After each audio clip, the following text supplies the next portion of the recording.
انه المنتخب المغربي عنده الامكانيات انه يحضر وفي اول انطلاقه العرضيه، ولكن تيبو كورتوا التي يتواجد فيها الكروات اضافه الى منتخب يتبع عمليه من طرف حكيمي زياش. يرفع الشقيق ويدير انصار هذه الكره البينيه. بونو اخرج يا بونو، صعبه هذه الكره، وصعبه هذه الكره. اول انذار ياتي من باتشواي، تمشي مباشره الى الركنيه هذه لاعلى مره اخرى. كم كانت صعبه الكرات البينيه. انا قلت بان المنتخب الراسيه بونو كذلك في الكرات العاليه الراسيه خطيره، الراسيه وبعد ذلك فيها ركنيه ثانيه.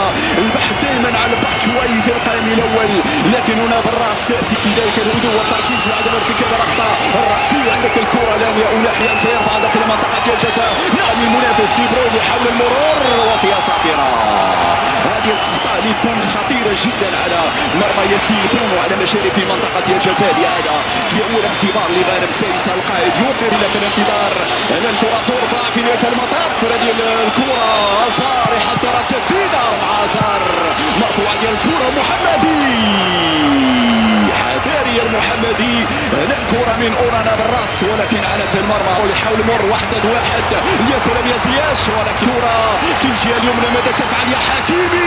اختراق وصلت من جديد، فيها امكانيه تسديده، التسديده الاولى يا زياش، الومضه الاولى يا زياش، اليسرى الاولى يا زياش، ولكن على مرمى. ونتيبو كورتوا يعاد مجددا لك سوابق يا زياش، عندك ذكريات جميله واهدافك هنا نتيبو كورتوا، فهل ستعيد الكره مره اخرى؟ لكن هنا في المحفل العالي انسيري بعيد عن انسيري. كورتوا اضغط يا كورتوا، يا كورتوا، يا كورتوا، يا كورتوا. انسيري كان ممكن يخطف هذه الكره بالراس، غير مساعده المرحوم عبد الله بليندا المزراوي، والكره تخرج في عمليه الصوب. يلعب في دار المدافع في وضعيه التسلل. يقول الحكم اول حاله تسلل تسجل على المنتخب المغربي. حكيم زياش في ارضيه الميدان. ولاحظ معي الصوره دائما مرفوع الكره وبالراس وخاطر اليمر يرتكز على حكيمي في انتظار العرضيه. ممكن مرر الكره لمن يا محمدي، المحمدي في متابعه هذه الكره. نعم شوف هنا الفراغ الذي ترك في الجهه اليمنى، جهه اللعب من الجهه اليمنى. الهربه الان، الهربه والانسداد.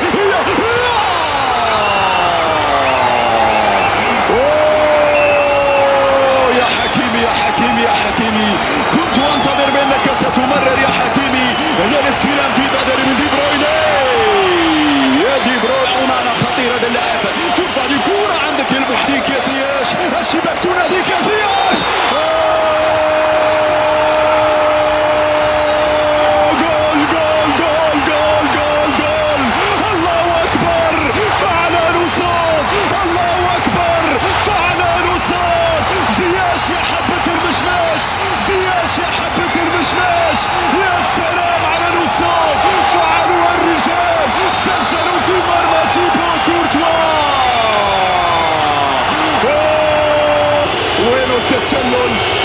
التسلل فعلا هدف صحيح، هدف صحيح في انتظار التأكيد من الحكم المكسيكي. مشاهدينا الكرام، لا، هذا هو استاد الثمامة، واحد من جواهر الجميلة جدا هنا في قطر، واحد من الملاعب المميزة والتي تستضيف نهائيات كأس العالم في مجموعة السادسة. يتواجد فيها الممثل العربي الآخر المنتخب المغربي في مواجهته لبلجيكا في ثاني جولات دوري مجموعة كأس العالم. شوط أول تذكير أن يتم استبدال الحارس، وطبعا الكل في يا أكرد أنت الأول يا أكرد. محمدي يا زياش، هذه كورتك يا زياش، زياش يا زياش وزياش. ممتاز يا زياش، معلش زياش في المرور، زياش يفتح لنفسه في الاستعداد. هل تمنح له دقائق مرور؟ وازار مر، ازار سدد. برافو برافو المحمدي، برافو المحمدي في اول اختبار مع بدايه الشوط المباراه الثاني. هنا اليمينيه والتموضع كان ممتاز من منير المحمدي للتنفيذ. الكره ترفع بالراس لكن مرت عاليه دون خطوره. على مرمى الحارس منير المحمدي. الصورة على اونانا اللي كان بالمناسبة احتياطي في المباراة. عندك زياش وفيتسيل ورغان والمرابط. عندك المحمدي بوفان في الاستلام، بوفان في الدخول، بوفان وجول على التسديدة الماضية. المهارة، الإبداع، المرور، كل شيء كان جميلا. ان شاء الله مع زكريا بوخليل وبوفال يعطي اكثر ممكن. مرة حرة جانبية، 6 لاعبين مغاربة.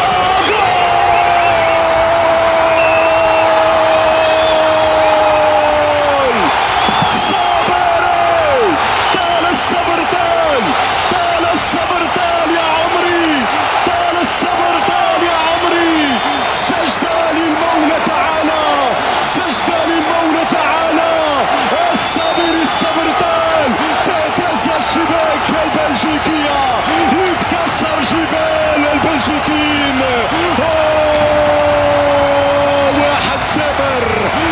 1-0. السلام عليكم واهلا بكم في قناة بي سبورت. فاز المنتخب الوطني المغربي على نظيره منتخب بلجيكا في الجولة الثانية من منافسة ذوي المجموعات.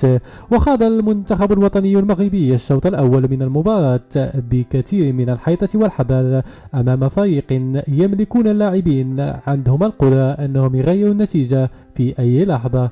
وكان يعيب أسود الأطلس سقوطهم في التمرير الخاطئ، ما فقدهم في بعض الأحيان التركيز، لكن مع ذلك كان يقومون بهجمات مباغتة غالبا ما كانت تثير المخاوف لدى الشياطين الحمر. كان أقواها التسلل الذي قام به حكيمي في الرواق الأيمن وأنهاه بتسديدة قوية كادت أن تسكن معها الكرة في الزاوية 90 لمرمى الحارس تيبو كورتوا. ولم تكن الهجمات التي قام بها المنتخب البلجيكي كلها بردا وسلاما على المنتخب المغربي الذي عانى من توغلات مهاجمين الشياطين الحمر، إذ شكل بعضها تهديدا قويا على مرمى منير المحمدي. ويجب الاعتراف بأن لاعبي المنتخب الوطني المغربي بالقدر الذي كانوا متوترين بالقدر الذي كان لاعبو المنتخب البلجيكي هادئين، وهو ما شكل الفارق الكبير بين الفريقين في هذه المباراة. وكاد المنتخب الوطني المغربي أن ينهي الشوط الأول من المباراة بفوز بهدف نظيف بعدما سجل حكيم زياش هدفا من ضربة خطأ مباشرة، لكنه ألغي بعد تدخل غرفة الفار لتوجد حالة تسلل على المدافع المغربي غانم سايس.